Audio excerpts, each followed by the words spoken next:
Well, state lawmakers tell WDSU Investigates they will now revisit the pension system for police officers. Yeah, and Gina, this comes after we broke that story yesterday right here at 6 that former officer Jeffrey Vappy will collect $6,000 a month as his pension.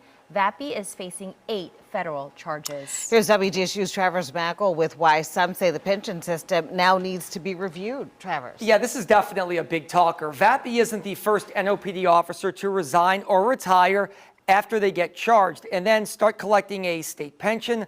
But some want to know if there's anything that can be done if he's convicted of the crimes that he's accused of committing.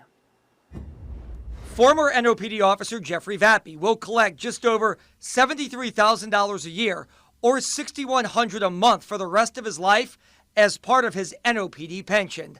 And he gets paid despite facing federal charges. If he is eventually convicted, is that something that you think the legislature, especially this makeup of the legislature, could look at eventually? I think that they will, but once again, even if he's convicted, he worked the time. If he died tomorrow, his family would still get the money. Right? State Rep Delisha Boyd from Algiers is on the legislature's Retirement and Pension Committee. So I think that he's earned his pension, but again, that's one person's opinion. Vappy is accused of 7 counts of wire fraud and 1 count of lying to the FBI. The wire fraud stems from Vappy allegedly falsifying his time cards, and the lying is allegedly covering up an extramarital affair with his boss, Mayor LaToya Cantrell.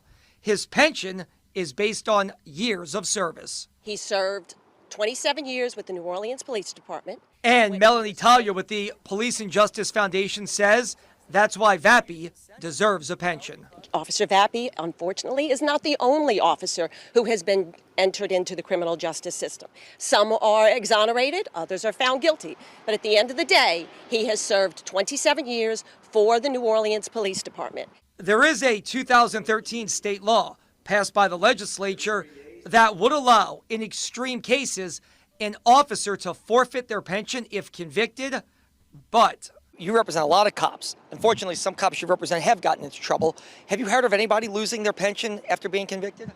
I don't know of any public official that has lost their pension in Louisiana after being convicted.